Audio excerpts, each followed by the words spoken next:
제가 이번 세미나 기간 동안에 그 말씀을 전하시는 목사님들 보면서 이렇게 질문했어요. 목사님, 교회에는 말씀을 전할 때 성도님들이 집중하시나요? 그랬더니 집중을 잘한대요. 그래서 저는 제가 앞에서 막 원면시도 하고 막 이러는데 집중을 안 한다고 그렇게 얘기했더니 뭐라 그런지 알아요? 앞에서 목사님이 집중시키려고 열심히 하면 성도들은 더 집중 안 하고, 집중 안 하도록 대강 설교하면 사람들이 집중을 한대요. 그래서 제가 오늘 대강 설교 한번 해보려고요. 어떻게 대강 설교하냐면 그냥 원고를 읽으래요. 읽으면 사람들이 저게 뭔 소리인가 이러면서 집중한다는 거예요. 그래서 저 그냥 원고 읽으려고요. 한번 해봐야지 정말 그런지.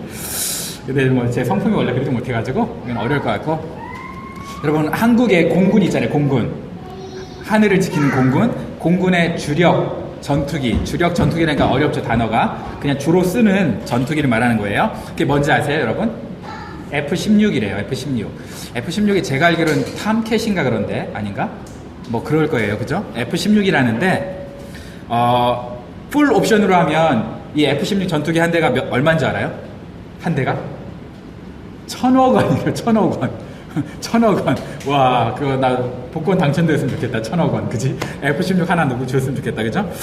근데 이렇게 비싸고 좋은 전투기가 많다고 공군력이 높다고 평가를 하면 안 된대요. 우리 근데 뉴스 이런 데 보면은 뭐 잠수함 몇 대, 뭐 몇 대 이래가지고 그걸로 이제 평가를 하잖아요. 근데 실제 전쟁할 때는 그걸로 평가하지 않는데요. 뭘로 평가할까요, 그러면? 그 전투기를 조종하는 조종사의 실력으로 평가한대요. 왜냐면 2대1, 3대1 돼도 그 조종사가 다 격추해버리면 이기는 거니까. 그죠? 그래서 조종사가 더욱더 중요한데, 이 전투기 조종사를 양성하는데 평균 몇 년 걸리는지 아세요? 평균. 정말 그 뽑은 다음에, 이렇게 뽑는 과정도 어려운데, 뽑은 다음에 이 전투기 훈련을 하도록 양성하는데 평균 4년이 걸린대요. 4년. 평균 4년이 걸려요. 그런데 진짜 재밌는 게 뭐냐면, 그럼 조종사가 전투기를 딱 타고 가다가 이게 고장나거나 뭐 할 거 아니야. 그죠? 전투기가 가끔. 그러면 무조건 갈등하지 말고 탈출 훈련을 시킨다는 거예요. 탈출하도록.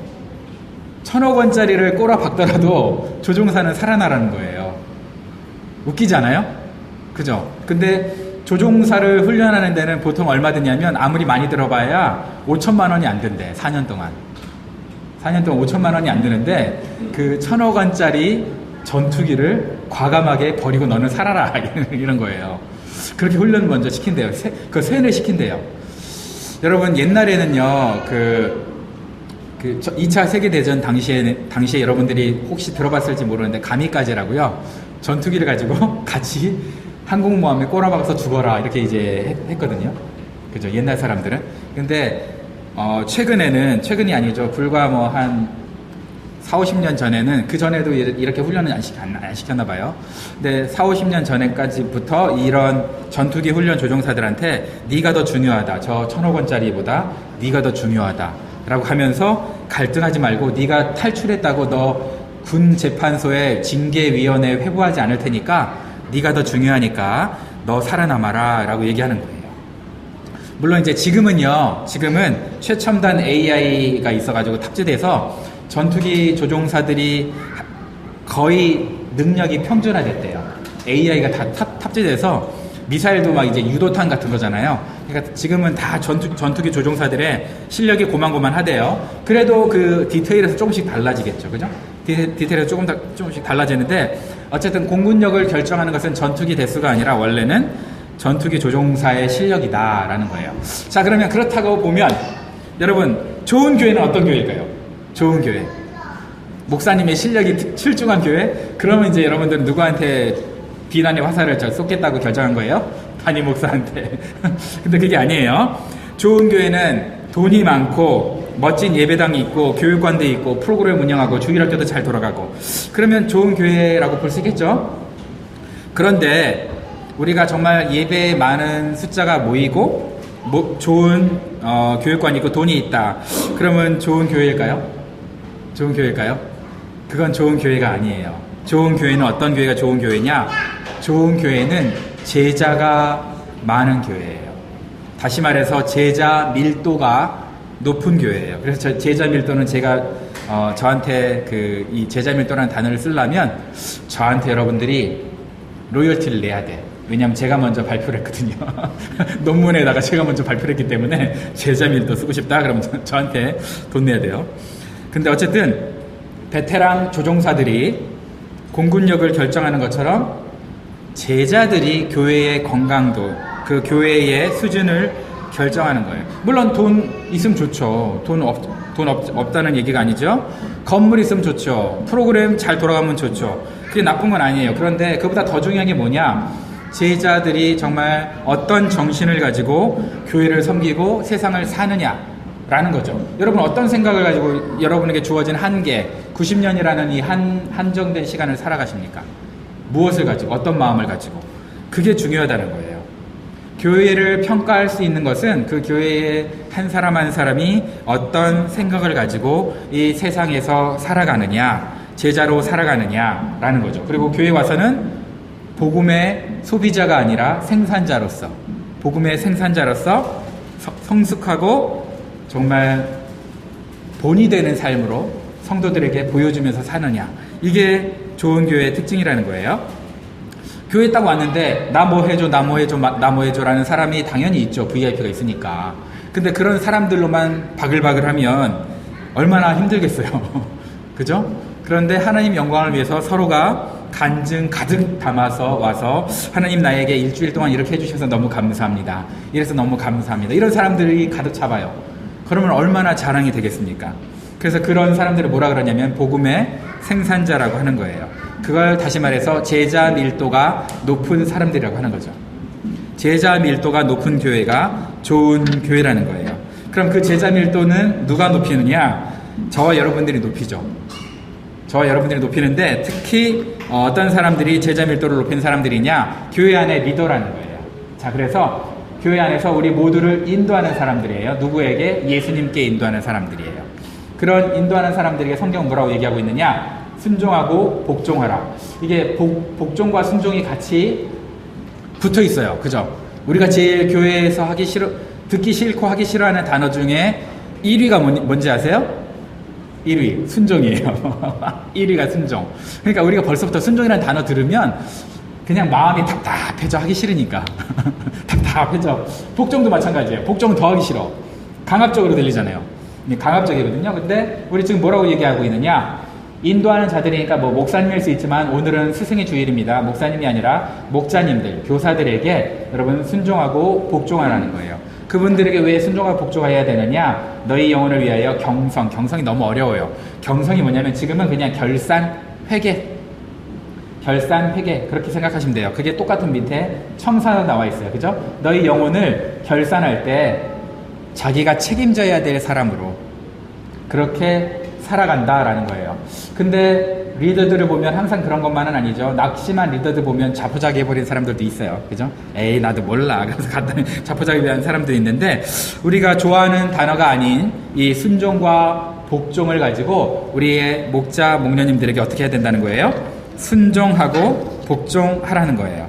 여러분 예수님 믿는 사람들이면 누구나 예수님을 사랑하고 예수님께 순종하고 싶어는 해요. 나 예수님께 순종하기 싫은데 이런 사람은 없어요. 정신 나간 사람이죠.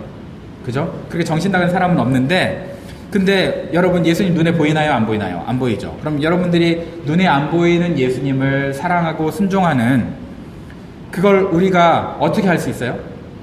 이것만큼 우리가 그냥 대강대강 하면서도 그 모든 사람들이 눈치 못 채게 신앙생활 할 수 있는 이것만큼 확실한 방법이 없거든요. 왜냐면 나는 순종하다. 나는 순종해. 나는 사랑해. 예수님을 순종하고 예수님 사랑해. 이러고 그냥 입 싹 닦으면 끝이거든요. 왜? 눈에 안 보이니까. 눈에 안 보이는 분을 사랑하고 순종하니까 행동으로도 눈에 안 나타나거든요. 그죠? 그런데 우리가 이걸 행동으로 눈에 나타나도록 하는 방법이 뭐냐? 예수님의 이름을 위해서 수고하는 사람들에게 뭐 하라는 거예요? 수고하는 그 눈에 보이는 사람에게 순종하고 복종하면 그걸 예수님은 어떻게 하겠다는 거예요? 눈에 안 보이는 자기에게, 하나님에게, 예수님에게 순종하고 복종하는 것으로 인정해 주시겠다는 거예요. 그래서 과거 사람들은 그렇게 목사님이나 아니면 자기 뭐 권사님, 장로님, 집사님, 나이 많으신 우리 집사님들 이런 분들을 어떻게 했어요? 존중하고 존경하고 사랑했어요. 왜? 그게 무식해서? 아니면 그거밖에 할 줄 아는 게 없어서? 아니에요. 그렇게 섬기는 걸 누구를 섬기는 걸로 생각하는 거예요? 예수님을 섬기는 걸로 생각한 거예요. 그래서 그렇게 하신 거예요. 옛날 과거에 우리 믿음의 조상들이 그렇게 하셨던 거죠. 그래서 우리가 눈에 보이지 아니하는 주님을, 예수님을 순종하고 사랑하는 것을 어떻게 우리가 나타낼 수 있느냐, 표현할 수 있느냐, 우리 목자 목녀님들, 아니면 우리 교회의 어른들, 그런 분들을 어떻게 하라는 거예요? 순종하고 존중하는 것으로 대신 그렇게 보여줄 수 있다는 거예요. 그 데살로니가 전서 5장 12절 13절은 이렇게 얘기하고 있어요. 12절 13절 우리 다 같이 한번 읽어볼까요? 시작. 형제들아 우리가 너희에게 구하노니 너희 가운데서 수고하고 주 안에서 너희를 다스리며 권하는 자들을 너희가 알고 그들의 역사로 말미암아 사랑 안에서 가장 귀히 여기며 너희끼리 화목하라. 개역개정 좀 어렵죠? 제가 세 번역으로 읽어드릴게요. 형제 자매 여러분, 우리는 여러분에게 부탁합니다. 여러분 가운데서 수고하며 주님 안에서 여러분을 지도하고 훈계하는 이들을 알아보십시오. 그들이 하는 일을 생각해서 사랑으로 그들을 극진히 존경하십시오. 이렇게 나와 있어요. 그러니까 다시 말해서 우리 리더들 어떻게 하라는 거예요? 알아봐주고 인정해주고, 그죠? 알아본다는 건 인정한다는 거죠. 그 다음에 존중해달라는 거예요. 사랑으로 극진히 존중하라는 거예요. 사랑으로 극진히. 리더들이 하는 일을 생각해서 그들이 사랑으로 극진히 존경받을 만한 그런 일을 하시는 분으로 이렇게 인정해드리라는 거예요. 인정해드리라는 거예요. 여러분, 이 말씀을 한번 추론해 볼게요. 그럼 당시 성도들이 리더들을 귀히 여기며 존중했다는 말일까요? 귀히 여기지 않고 존중 안 했단 말일까요? 우리 성경 읽을 땐 그렇게 한번 생각해 봐야 돼요. 그죠? 이런 이 얘기를 왜 했을까? 당시 리더들을 어떻게 했다는 거예요? 우습게 여겼다는 거예요. 우습게 여겼기 때문에 어떻게 했다는 거예요? 그래서 사도 바울이 선생님이 그러지 말고 귀히 여기며 존중해야 된다라고 얘기하는 거예요. 여러분, 요즘에 그 교회에서 목사님들이나 아니면 우리 목자님들이나 이런 분들이 존중받습니까? 우습게 여깁니까? 우리 교회 말고 그냥 평균적으로 우습게 여김을 받죠. 그죠? 발이 걸리는 게 목사인데 이런 얘기 전 들어봤어요. 정말 놀라워요. 어떻게 그렇게 얘기하시는지. 내 발에 걸리는 거 목사 아니거든요. 나는. 근데 그런 얘기를 많이 하시는데, 여러분, 존중하지 않고 리더들을 근심하게 만드는 분위기였다는 거예요. 이 당시에도. 그죠? 그러니까 리더들이 굉장히 근심을 했겠죠? 그래서 교훈하는 거예요. 리더들을 존중하라고. 그럼 여러분, 리더들을 존중하는 방법이 뭐냐? 그 리더가 나를 봤을 때, 그 리더가 나를 생각할 때 근심하지 않게 하는 게 존중하는 거예요. 여러분의 리더가, 여러분의 목사님들이 여러분을 봤을 때, 아니면 여러분의 목자님들이 여러분을 봤을 때, 아니면 여러분의 그냥 신앙 좋으신 분들이 여러분의 삶을 봤을 때 여러분 근심한다면, 그러면 하나님이 봤을 때도 여러분을 근심한다는 거예요. 그러지 않겠어요? 리더의 눈으로 봤을 때도 근심이 간다면 하나님이 나를 봤을 때도 당연히 근심스럽겠죠. 근데 우리는 그렇게 생각을 못하죠. 리더를 존중하는 방법은 리더가 근심하지 않게 하는 거예요. 그런데 제가 한 가지 또 여러분 알려드릴게요. 리더를 근심하지 않게 하는 방법. 사실은 목사를 근심하지 않게 하는 방법인데요. 우리 교회는 이런 분이 이제는 없어요. 제가 옛날에 있었던 교회나 조금 오래 전에 이런 일들이 조금 있었는데, 어떤 분들은 목사님이랑 만날 수 있는 시간이 제한적이잖아요. 목사님들 바쁘니까. 제한적이니까 목사님한테 자기의 중요한 일이나 근심거리나 아니면 건의사항이나 이런 거를 언제 얘기하냐면, 설교 시간 바로 한 10분 전에 이제 묵상을 하면서 이렇게 딱 돌아다니면서 기도하고 인사하고 있는데, 그때 딱 와가지고 근데 목사님 하면서 얘기를 하는 거예요. 그게 그냥 보통 그냥 평범한 얘기면 괜찮은데, 이게 굉장히 이슈가 있고 어려운 일이야. 심지어 만약에 목사님 저 오늘 예배 드리고 나서 다음 주부터는 교회 안 나올 거예요. 다른 교회 가겠습니다. 만약 이런 얘기를 예배 시간 10분 전에 하면 될까요? 안 될까요? 안 되죠. 근데 그런 얘기를 하는 사람들이 있어요. 예배 시간 10분 전에 항상. 자, 예배 시간도 그렇지만 목사님 식사 한번 해요 라고 했는데, 그 식사 한번 해요 이렇게 할 때는 저는 여러분들에게 식사 한번 합시다 라고 얘기할 때 제가 그냥 우리 밥 한 번 먹어? 이렇게 얘기할까요? 아니면 어떤 이유가 있어서 밥을 먹을 때 내가 요만한 얘기가 있어가지고 상담하고 싶은데 우리 밥 먹으면서 상담할 수 있어? 라고 할까요?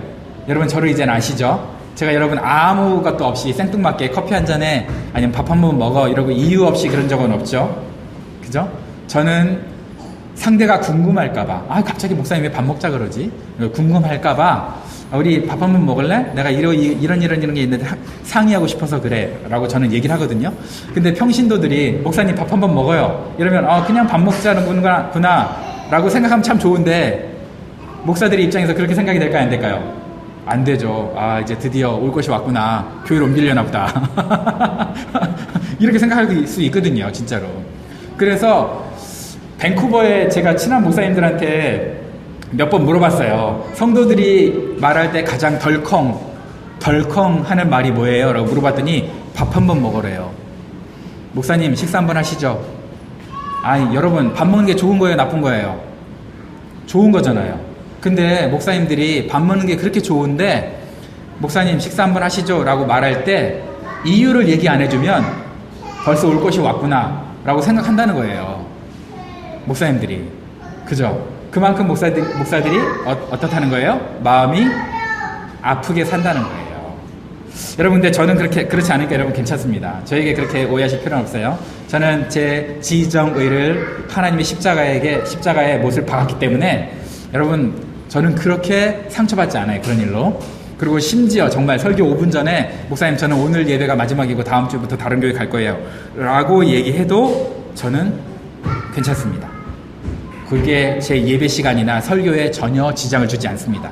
왜냐하면 제 정과 욕심을 십자가에 못 박은 지 오래됐어요. 저는 그런 거 훈련 많이 받았어요. 그래서 저는 괜찮은데 여러분 우리 목자님들이나 다른 분들에게 그러면 될까요? 안 될까요? 안 돼요. 어떤 분은요 어디 부흥회 강사로 그 말씀 들고 이제 부흥회하러 3일 정도 부흥회하러 가는데 비행기를 딱 탔는데 하필 비행기에 원래 와이파이가 돼야 안 돼요? 안 되죠. 급해서 돈을 내고 와이파이를 16불인가 하고 샀어요. 그래서 카톡을 딱 열었는데 그 가는 비행기 안에서 목사님 저는 뭐 저저저 하면서 이제 거기다가 부흥회 하러 가시는 분에게 뭐 장문의 카톡을 쫙 해가지고 그래서 다음 주에 이제 교회 안 나가겠습니다. 이렇게 딱 썼다는 거예요. 그럼 돼 안 돼? 부흥회 하러 가는데 그럼 돼 안 돼? 안 되겠죠? 네. 이런 분들이 있어요. 여러분, 이렇게 하나님 앞에서 뭔가 중요한 일을 하기 위해서 딱 구별해서 기도하고 있는데 그때 이런 나쁜 얘기를 전하면 안 돼요. 다 끝나고 해도 되잖아요. 그죠? 다 끝나고 해도 되잖아. 왜 그걸 꼭 그때 해? 그러니까 예배와 설교를 망치지 않고 쓸데없는 마음의 부담으로 감정 노동으로 자신을 망치지 않도록 배려를 해드려야 돼요. 자, 이게 제가 목사님 얘기했지만 목사님만 얘기한 게 아니고 목자님한테도 그렇습니다. 목자님한테도. 여러분, 목자님이 예배 드리기 전에 목장 모임을 하기 전에 여러분 영적 전쟁을 선포하시는 분이 있어요. 부부가 이렇게 예배 드리기 전에 아니면 목장 모임을 하기 전에 영적 전쟁을 하면 될까 안 될까? 서로 막 포화를 막 팡팡 막 당신 잘난 거 있어 이러면 될까 안 될까? 안 되는 거죠. 그죠? 이 전쟁하면 될까요? 안 될까요? 안 돼요. 그래서 여러분 영적 전쟁은 내가 이겨내라고 하는 거지 상대방에게 미루라고 있는 게 아니에요. 그죠? 내 감정이 막 왔다 갔다 한다, 힘들다 그러면 내가 먼저 해결하고 상대방에게 얘기를 해야지 내가 그걸 토스하는 순간 이게 전쟁이 일어납니다. 그죠? 전쟁이 일어나. 왜 우리 가정은 이래요? 왜 우리 가정은 당신은 그래요? 이러면 진짜 큰일 나. 그래서 여러분 이렇게 생각하는 게 좋아요. 이건 내 말이 아니에요. 존 파이퍼가 얘기한 건데 혹시나 당신이 영적 전쟁의 도화선으로 쓰임받고 있다면 그만큼 마귀가 당신을 우습게 본다는 것입니다. 여러분 마귀가 나를 우습게 보게 만들면 안 돼요. 그만큼 나를 우습게 보니까 어떻게 하는 거예요? 자꾸 건드리는 거예요. 여러분 마귀가 여러분들을 우습게 보지 않도록 여러분이 영적 전쟁에서 항상 승리하시기를 바랍니다. 그런 여러분의 좀 서운하거나 그런 것들은 다 영적인 게 끝나고 주일 예배 끝나고 여러분 토요일 저녁에 싸울 이유가 전혀 없어요. 주일 아침에 싸울 이유가 전혀 없어요. 그죠? 다 끝나고 주일 저녁에 싸우면 어때? 그럼 좋잖아. 왜? 그러면 월요일 날은 당장 그래도 싫으나 좋으나 어떻게 해야 돼? 직장에 가야 되거든. 그죠? 그러니까 일단 직장에 가면서 문제가 해결이 돼. 근데 여러분 토요일날 저녁에 싸워봐요? 교회 오고 싶어져요? 교회 오기 싫어져요? 교회 오기 싫어지는 게 당연한 거야. 그죠? 왜냐면 그게 영적 전쟁의 특성이니까. 마귀가 왜 건드렸겠어요? 둘이 손붙잡고 교회 가가지고 회개하라고 건드렸겠어요? 아니, 교회 못 나가게 하려고 건드린 거 아니에요. 그죠? 그러니까 토요일날 저녁, 금요일날 저녁 항상 부부가 싸울 것들이 많은 거예요. 자, 근데 여러분 금요일도 마찬가지예요. 목장 모임을 딱 가야 되는데 목자님은 밥을 해놓고 기다리고 있어요. 그걸 여러분 알아요. 근데 둘이 화가 났어요. 화딱지가 확 나가지고 야, 나 우리 목장 모임 안 가. 당신이랑 나랑 이 꼬라지인데 무슨 목장 모임 가가지고 우리 목자님하고 화낼 일 있어? 이러면서 안 갈 수도 있는 거예요. 그죠? 그래서 뭐 하라는 거예요? 영적 전쟁에서 주일 예배나 목장 모임이나 이런 거 바로 직전에 영적 전쟁에서 여러분 승리해야 된다는 거예요. 승리해야 되는 거예요. 남편을 건드리지 말고 아내를 건드리지 마세요. 왜 쓸데없이 건드려가지고 싸워가지고, 그죠? 그건 뒤로 좀 밀어. 목장 모임 끝나고 해도 돼. 그죠? 예배 끝나고 해도 돼. 여러분 그거를 자꾸 그 전에 하잖아요. 그러면은 반드시 여러분 대가집으로 할 거야. 왜? 그만큼 여러분은 모르지만 여러분의 삶의 터전을 지켜주고 우리의 영혼을 지켜줬던 예배를 스킵하게 만들었고요.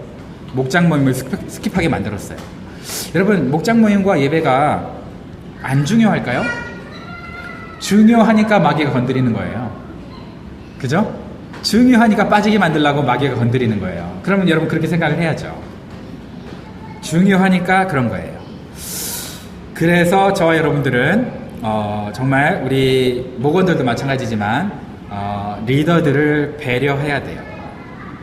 영적인 것을 잘 인도할 수 있도록 존중해 드려야 돼요. 이분들이 하는 일이 뭐라는 거예요? 정말 중요한 일이구나. 그래서 우리가 가급적이면 건드리지 않아야 되고 보호해 드려야 되는구나 라고 하라는 거예요. 그게 뭐예요? 자, 너희가 알고 그분들이 하는 일들이 소중하다는 것을 너희가 알고 라는 거예요.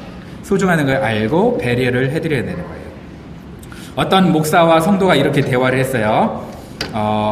그 팬데믹 가운데 대화를 한 것 같아요. 목사님, 제가 대면 예배를 드릴 수가 없어가지고 온라인 예배를 드리겠습니다. 근데 이제 그 얘기를 할 때 목사님이 온라인 예배를 당분간 드리지만 언젠가는 없을 거라고 얘기를 했던 상황인 것 같아요. 그래서 목사님이 이렇게 얘기했어요. 그러면 대면 예배를 나오실 때까지는 우리가 온라인 예배를 계속 지속하고 드릴 수 있도록 유튜브 링크를 송출해 드릴게요 라고 얘기를 했어요. 그랬더니 성도가 이렇게 대답합니다. 아니, 굳이 저희 때문에 번거롭게 그렇게 하실 필요는 없을 것 같아요. 무슨 의미입니까 이게? 그게 여러분 생각할 때 이 대화를 잘 분석해 보면 이 성도님이, 우리 목사님이 온라인 예배를 만들 때 유튜브를 송출할 때 힘드니까 그러지 말라고, 사랑합니다, 배려합니다 라고 생각하면서 그러지 마세요 라고 얘기한 걸로 들으세요? 아니면 여러분 비아냥거리는 걸로 들리세요? 비아냥 걸리는 거죠. 이게 다시 얘기해 드릴게요. 무슨 소리인지 모르는 분이 있군요. 목사님, 제가 대면 예배를 드릴 수가 없어서 온라인 예배를 드리겠습니다. 목사님 얘기합니다. 그러면 대면 예배를 드릴 수 있을 때까지 온라인 예배를 없애려고 했는데 온라인 예배를 드릴 수 있도록 유튜브 송출을 지속하겠습니다. 했더니 뭘 그렇게 번거롭게 저 때문에 안 해도 되는 온라인 예배를 그러실 필요 없어요. 괜찮습니다. 뭐 같으세요 여러분? 예의 바른 것 같지만 이건 예의 바른 게 아니죠. 그죠? 예의 바른 게 아니죠. 이렇게 하면 안 된다는 거예요. 그죠? 이런 걸 이중 메시지라고 하는데 앞에서는 굉장히 예의 바른 척 하면서 뒤에서는 뒤통수를 치는 그런 거죠. 여러분 이렇게 살면 마귀가 가장 좋아하는 거예요. 이런 게 마귀가 가장 좋아하는 대화법이에요. 그러면 마귀가 가장 싫어하는 대화법이나 방법은 뭐냐? 여러분들이 입을 다물고 리더를 위해서 기도하는 겁니다. 리더를 위해서 기도하면 그분의 고충을 여러분들이 알게 됩니다. 왜 우리가 그분의 고충을 모르느냐? 그분을 위해서 기도하지 않기 때문에 그분의 고충을 모르는 거예요. 리더의 고충을. 근데 여러분들이 리더를 위해서 기도하잖아요. 그러면 리더의 고충을 압니다. 그러면 기도를 어떻게 하느냐? 세 가지를 여러분 기도하면 됩니다. 첫 번째, 생업을 위해서 기도하면 됩니다. 리더의 생업을 위해서 기도하잖아요. 여러분이 목자 목녀님의 생업을 위해서 기도하면 목장을 오픈해서 음식 준비하는 게 쉽지 않다는 거 여러분 기도 안 해도 알지만 보통 기도하면 더 알아요. 저게 저렇게 어려운데 그렇게 어려우신데 우리를 위해서 사랑해서 해주는구나. 그래서 여러분 생업을 위해서 기도해 주세요. 물질이 없어서 여러분에게 뭐 좋은 음식을 준비하는데 그게 돈이 없으면 마음이 쫄리잖아요. 그죠? 마음이 쫄리고 마음이 상할 수도 있어요. 아, 우리 먹을 것도 이렇게 없는데 이러면서. 그죠? 그래서 생업을 위해서 돈을 많이 벌 수 있도록 여러분 기도해 주세요. 둘째로는 건강을 위해서 기도해 주셔야 됩니다. 왜 건강을 위해서 기도해 줘야 되느냐? 여러분 목자 목녀님이라고 목장 모임 직전까지 항상 건강한 게 아니에요. 그죠? 목사님도 마찬가지예요. 예배 드릴 때 항상 건강한 게 아니거든요. 근데 건강이 좋지 않아서 그 사역을 할 때 힘들면 안 되잖아요. 그래서 여러분 목자 목녀회에서요, 여러분 오늘 너무 아픈데 목장 모임 스킵할까? 이런 마음 들까요 안 들까요? 아프면? 들죠. 그죠? 그래서 이거를 어떻게 하라는 거예요? 여러분 기도해 줘야 된다는 거예요.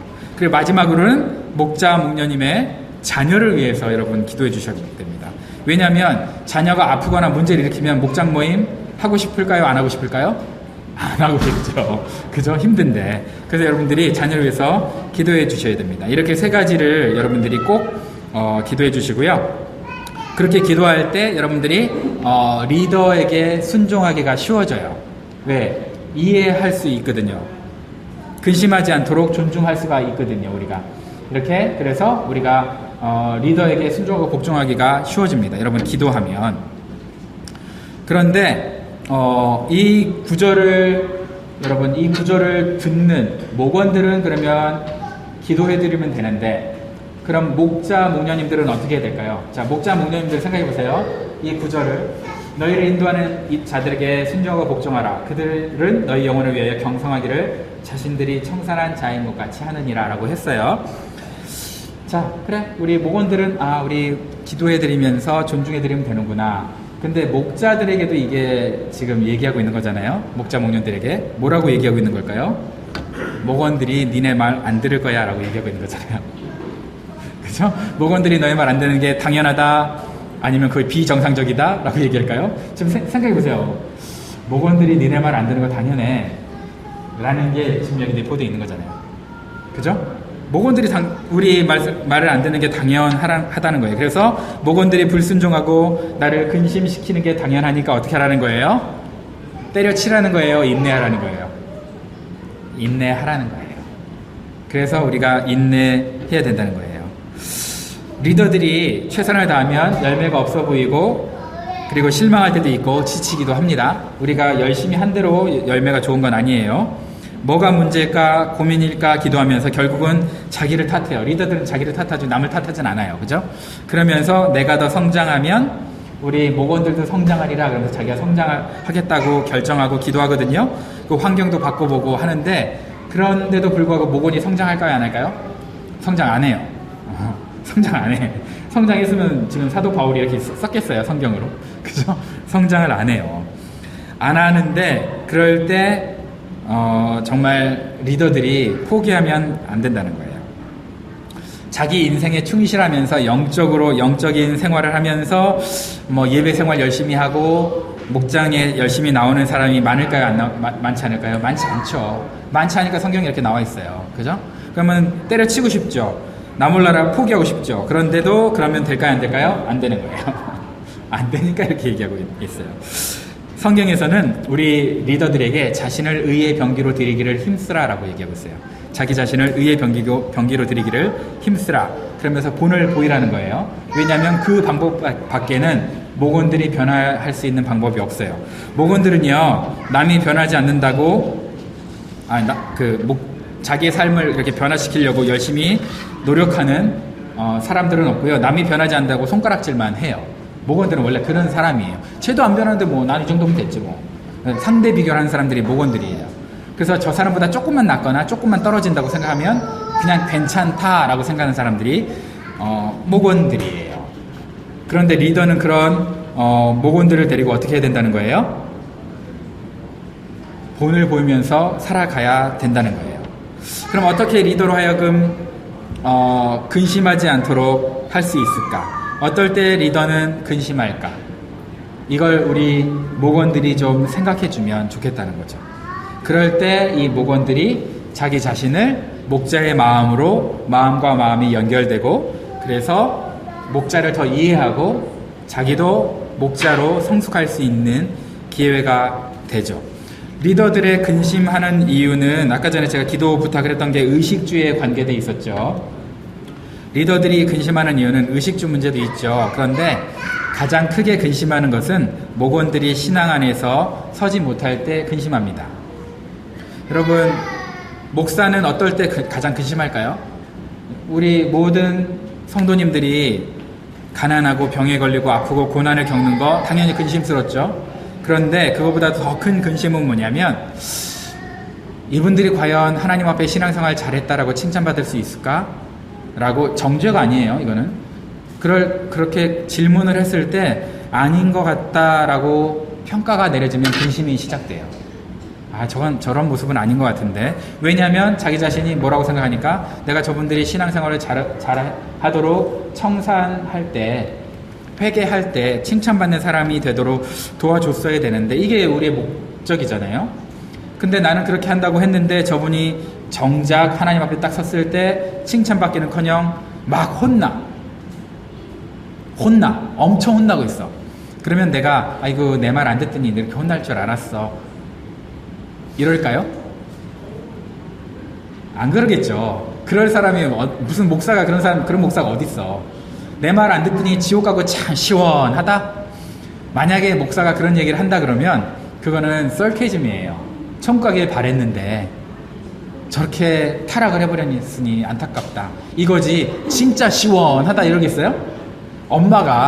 아빠가 너 내 말 안 듣더니 그 꼴 날 줄 알았다? 그거는 그 꼴 나기를 간절히 원했다는 거예요. 그 꼴 나지 않기를 바랬다는 거예요. 그 꼴 나지 않기를 바랬다는 거잖아요. 그죠? 그래서 혹여나 목사가 성격이 좀 이상해가지고 그러더니 지옥 갈 줄 알았어, 아, 시원하네, 이게 지옥 가기를 바랬다는 거예요? 아니면 지옥 안 가기를 바랬다는 거예요? 지옥 안 가기를 바랬다는 거겠죠. 그죠? 그러니까 우리가 목사나 목자들이 우리의 신앙생활을 지켜봤을 때 근심이 되면 안 된다는 거예요. 그러면 근심이 아닌 뭐가 돼야 되는 거야? 안심. 이야, 라임 죽인다. 근심이 아니고 안심이 돼야 되는 거죠. 여러분의 목자 목녀가 여러분의 삶을 봤을 때, 혹은 우리 목자 목녀님이십니까? 그러면 하나님이, 아니 목사님이 여러분의 삶을 봤을 때, 아, 나는 우리 목사님이 내 생활을 보시면서 정말 안심하는 그런 삶을 살고 있어 라고 생각하시는 분. 생각하시는 분. 자, 그러면 하나님이 내 삶을 볼 때 하나님은 기뻐하셔? 안심하셔? 그렇게 생각 못한다면 여러분 지금 회개하셔야 돼요. 회개하고 저와 여러분의 성품을 바꾸고 저와 여러분의 행동을 바꿔야 돼요. 여러분의 목자 목녀님이, 아니면 여러분의 신앙의 선배들이, 리더들이, 목사님이 여러분의 삶을 봤을 때 조마조마하고 아, 저렇게 살면 좀 안 될 텐데 하고 근심한다면, 그러면 저와 여러분들의 삶은 하나님이 보실 때도 근심한다는 거예요. 그래서 조심해야 되는 거예요. 그죠? 그러면 흘러 떠나갈 수 있어요. 여러분, 사도 바울은 고린도전서 11장 1절에서 이렇게 얘기합니다. 한번 같이 읽어볼까요? 시작. 너희를 인도하는 자들에게 순종하고 복종하라. 그들은 너희 영혼을 위하여 경성하기를 자신들이 청산할 자인 것 같이 하느니라. 이게 오늘 본문이었어요. 그죠? 그런데 고린도전서 11장 1절에 이렇게 얘기하고 있습니다. 시작. 내가 그리스도를 본받는 자가 된 것 같이 너희는 나를 본받는 자가 되라. 다시 한번 시작. 내가 그리스도를 본받는 자가 된 것 같이 너희는 나를 본받는 자가 되라. 그래서 사도 바울이 자신을 본받으라고 얘기하고 있어요. 누구한테? 저와 여러분에게. 바울이 왜 자기를 본받으라고 했을까요? 오늘 이 본문을 정확하게 해석하는 거에 대해서는 여러 가지 그 논쟁이 있어서 굉장히 많은 해석 방법이 있습니다. 근데 가장 확실한 방법을 제가 오늘 소개시켜 드릴게요.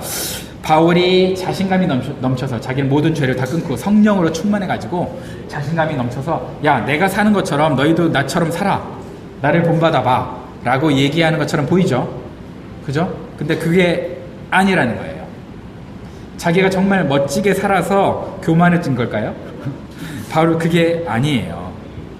항상 자기가 다른 사람이 봤을 때 본받을 만한 삶을 살고 있기 때문에 너희도 나를 본받아라 라고 얘기한 게 절대 아니라는 거예요. 나 정도는 돼야지 임마 라는 게 절대 아니라는 거예요. 그럼 무슨 얘기냐? 바울도 넘어지고 쓰러지고 힘들었어요. 그런데 나를 본받아라 한 것은요, 내가 그리스도를 본받는 자가 된 것 같이에요. 본받는 자가 무슨 얘기냐? 바울도 힘들고 실패하고 어려웠지만 그럴 때조차 바울이 예수님을 본받으려고 노력했다는 거야. 내가 예수님을 바라보고 예수님을 본받으려고 노력한 그 모습을 너희가 본받으라는 거예요. 내가 예수님을 본받으려고 얼마나 노력했는지 봤지? 나도 넘어져. 나도 힘들어. 그렇지만 내가 누구를 본받으려고 노력했어? 나는 그리스도를 본받으려고 노력했어. 그 모습을 어떻게 하라는 거예요? 본받는 자가 되라는 거예요. 그래서 사실은 너희가 그리스도를 본받는 자가 되라 라고 얘기하는데 그게 어렵다는 걸 알기 때문에 나도 실패하고 어려웠어 라면서 자기를 어떻게 한 계단으로 나를 딛고 올라가 라고 자기가 중간에 계단이 돼준 거예요. 중간에 계단이 돼준 나를 본받으라는 거야. 주님을 바라보는 나의 그 스트러글한 모습을 여러분들도 보고 동일하게 우리 다 같이 나를 딛고 그리스도를 본받으세요 라고 얘기하는 거예요. 이해 가세요? 좀 어렵죠, 내용이. 그래서 그냥 한 줄로 요약하면 나 정도는 돼야지 라고 교만하게 얘기하는 것이 아닙니다. 내가 그리스도를 본받으려고 힘쓰는 나의 그 모습을 본받으십시오 라고 얘기하는 거예요. 그러면 저와 여러분들이 어떤 사람이 되라는 거예요? 나는 그리스도인을 본받기에 바로 다이렉트로 본받기에 너무나 부족하죠. 그런데 그렇게 본받으려고 노력하는 사람들이 있어요. 누구예요? 우리 목녀님들, 우리 목사님들. 그 목사님을 보고 어떻게 하라는 거예요? 본받으면, 그렇다 보면 누구를 본받는 사람이 된다는 거예요? 그리스도를 본받는 사람이 된다는 거예요. 그래서 저와 여러분들이 그렇게 오늘 스승의 주일에 맞이하여서 누구를 본받고 살자는 거예요? 다시 보면 이렇게 우리를 인도하는 사람들에게 순종하고 복종하면서 살자는 거예요.